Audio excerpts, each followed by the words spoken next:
A serious issue has been brewing in the airline industry. As thousands of baby boomers are retiring and leaving their jobs as airline pilots, airline managements are wondering who will pilot their aircraft in the future. They are fearful of a pilot shortage. For decades, some airlines have capitalized on our younger generation's dreams of becoming airline pilots and have offered rock-bottom pay and benefits along with little opportunity for career advancement.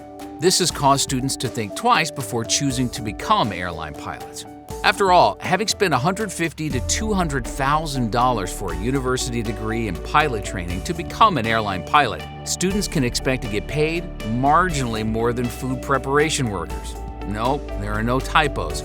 From $14,000 to $23,000 for starting pay as first-year airline pilots at the lowest-paying carriers, it's no wonder students are choosing other professions, and prompting many qualified pilots to leave the profession or fly for foreign carriers.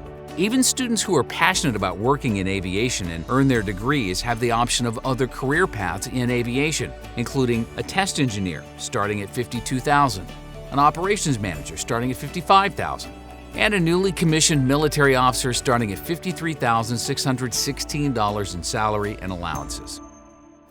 Some in the airline industry ignore these low wages and falsely promote an alleged pilot shortage as an excuse to cancel flights or drop routes, or worse, to eliminate or weaken the safety regulations that increase the safety of our airline industry.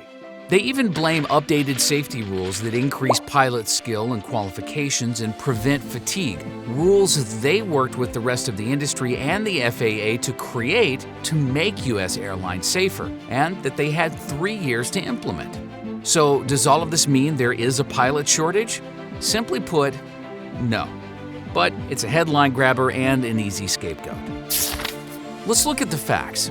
More than 700 ALPA pilots are currently on furlough in North America. Over 1,000 qualified airline pilots work abroad at airlines such as Emirates, China Eastern, Etihad, Asiana, Korean, etc., because these companies pay more and offer better benefits and quality of life. Many of the pilots who work elsewhere would prefer to fly for U.S. airlines if they were able to earn compensation commensurate with their skill and responsibility and feel confident of a long-term career. So, let's look at the numbers. FAA data shows in 2014 there are over 137,000 active pilots who are eligible to fly, younger than 65 years old, holding ATP and first-class medical certificates. Another 105,000 pilots hold instrument ratings and commercial pilot certificates and could potentially obtain an ATP. In addition, about 2,400 qualified pilots leave the U.S. military services each year. In 2012, the FAA certificated 6,396 new ATPs, and that number is trending upward each year. That's a total of over 251,000 pilots who, according to a recent Government Accountability Office report, are competing for 72,000 airline pilot jobs. Do the math. Is there a pilot shortage? The GAO report makes clear that there is no current shortage of qualified airline pilots in the United States. Today, there is no pilot shortage.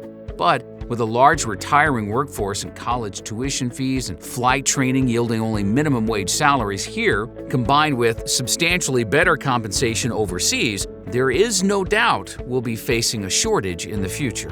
What is the solution? The U.S. and Canadian governments must adopt strong pro-airline policies that level the playing field for their airlines and enable them to compete and prevail in global air transportation. With consistently profitable and stable airlines, our industry can and should offer the salary, benefits, job security, and career progression that will retain and attract the most qualified pilots, now and in the future. To learn more, visit www.alpa.org/pilot shortage.